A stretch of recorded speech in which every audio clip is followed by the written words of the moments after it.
Bom, galera, tá entrando no ar a nossa primeira edição deste domingão, como sempre, com muitas informações para vocês. Então já chega, ó, deixando o dedo no like no começo do vídeo, que me ajuda bastante. Tá chegando pela primeira vez aqui no canal, por favor, já se inscreva, ative aí o sininho das notificações e, claro, sigam minha conta pessoal no Instagram, beleza? Dito isso, vamos começar aí com as informações.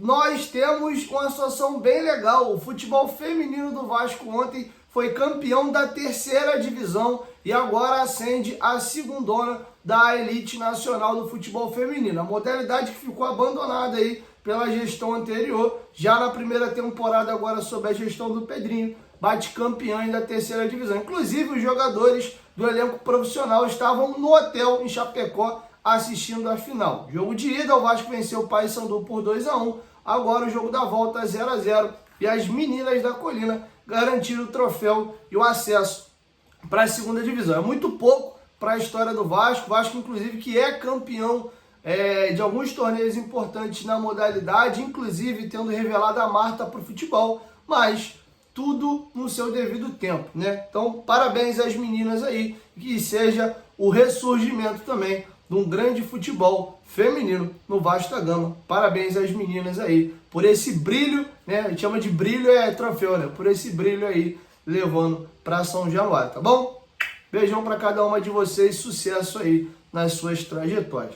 Aproveitando que eu falei de futebol feminino, vamos falar agora também de futebol masculino. E você aí que é bom de palpite, você vai aonde? Você vai lá na PagBet, meu parceiro. O link tá aqui, ó, no primeiro comentário fixado do vídeo. Use aí o nosso link para se cadastrar. Com apenas R$1 você já pode apostar, porque a PagBet é a mais democrática do país. Além disso, vocês têm atendimento 24 horas por dia humanizado, cadastro simples e desburocratizado, e nossas transferências são feitas através de Pix. Não à toa, o nosso bordão é acertou, tá pago. Via a agilidade das nossas transferências, nós ainda temos o famoso jogo do Aviator, o jogo do aviãozinho, que é uma modalidade diferente de aposta para você se divertir, beleza? PagBet, parceira do canal Futebolaço. Virando a chave agora, vamos falar um pouquinho sobre o mercado da bola, tá? O Euriquinho, durante a semana, falou que o Michael era um dos jogadores que o Vasco negociava no mercado. Lembrando que os dois alvos do Vasco nessa janela agora é mais um zagueiro e um ponta,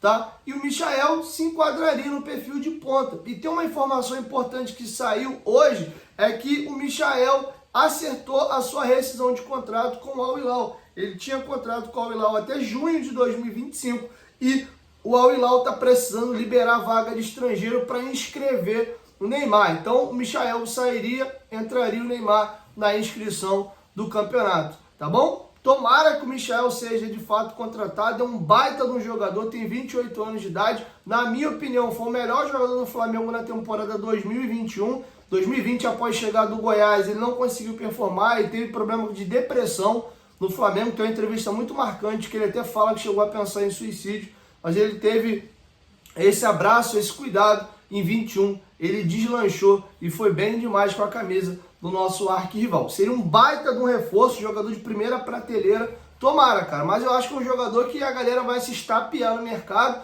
e eu também vejo aí com uma certa dificuldade de ver o Michael aceitando uma proposta para vir para o Vasco de cara após ser muito acarinhado ali pelo Flamengo, né? Enfim, acho que outras equipes aí, como o próprio Flamengo, o Palmeiras, que tem um poder aquisitivo maior, entrariam numa briga aí. Mas, enfim, tomara que venha pro Vasco, faço votos aqui e ficaria muito feliz, tá? Quero te ouvir, deixa a sua opinião aqui embaixo nos comentários do que vocês acham dessa situação. Outra situação que eu queria comentar, o sócio gigante não para de crescer. Ontem, quando eu gravei o vídeo por volta de 10 horas da noite, o sócio gigante estava com 58.100, ele já está com 58.700, ou seja, de ontem para hoje, na madrugada e amanhã, já bateu quase 600 novos sócios aí, o sócio gigante. Parabéns! Lembrando que o Vasco é o 9º colocado no ranking de sócios torcedores do país e nesse momento o 8º colocado é o Botafogo com 61. Não dá, né, galera? Com todo respeito aos nossos co-irmãos aqui do Rio de Janeiro, estão numa grande fase aí, brigando pelo título brasileiro de novo, mas não dá, né? Tá muito aquém das nossas tradições. Vamos dar uma acelerada aí. Quem se associar utilizando o cupom COUTINHO ganhe 30% de desconto no plano de sócio.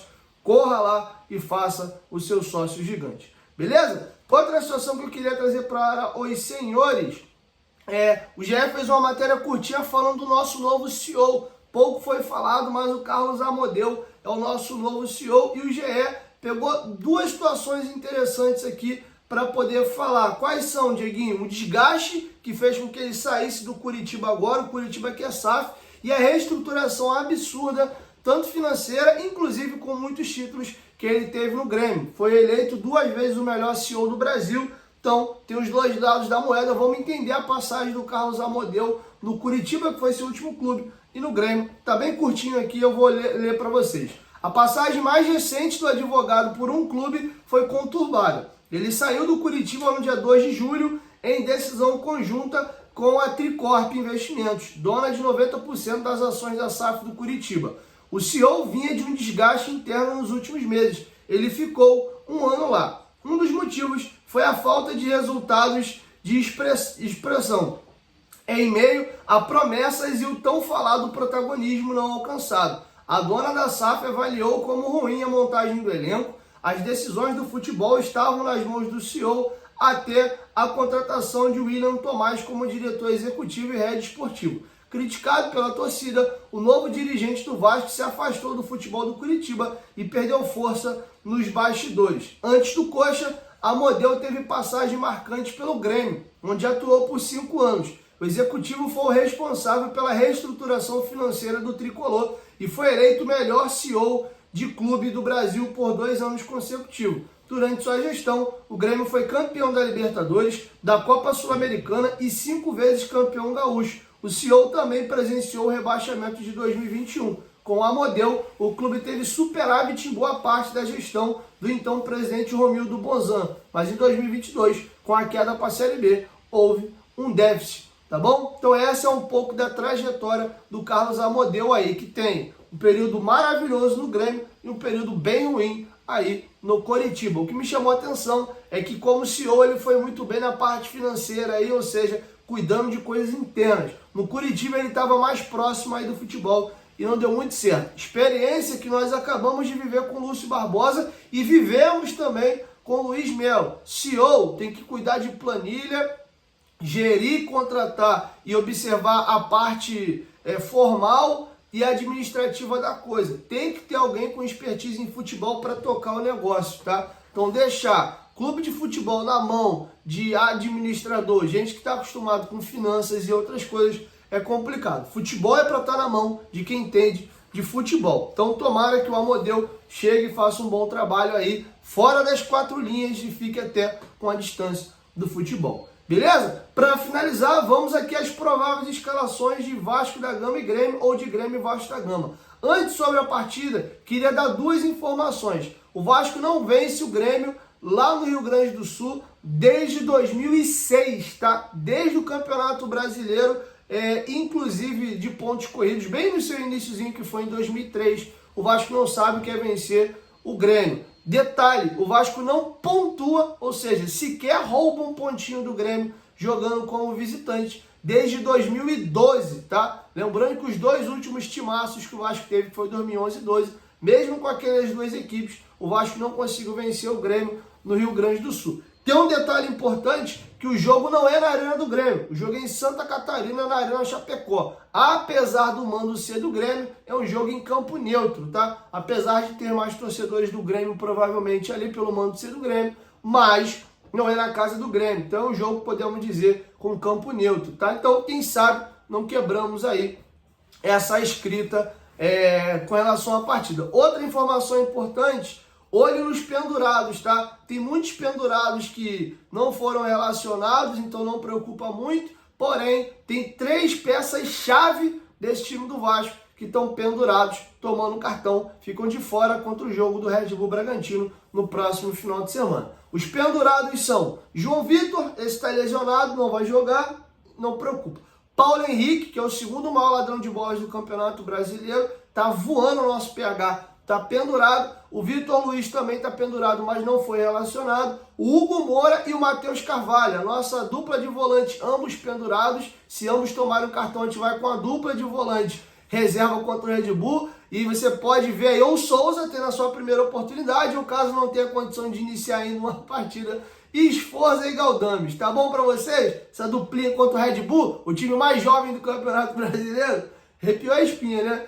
Além disso, o Praxedes, que também não foi relacionado, o David, esse sim é um titular importante, e o Rossi, que também não foi relacionado. Essa galerinha aí tomando cartão hoje, tá fora do próximo jogo. Vamos aqui às prováveis escalações. O Grêmio vai mandar a campo Marquezinho no gol, João Pedro na lateral direita, dupla de zaga Gemerson e Rodrigo Eli, na lateral esquerda Reinaldo. Um 4-4-2 losango, com o primeiro volante sendo Dodi, dois volantes, um pela esquerda e outro pela direita, Edenilson e Vila Sante, e aí, como homem armador, Cristaldo. E aí, dois atacantes de velocidade na frente, Soteldo e Pavão, que normalmente jogam de ponta, mas como o Grêmio está jogando sem centroavante, vão ser dois atacantes móveis ali à frente do Cristaldo. Bom time do Grêmio no papel, tá?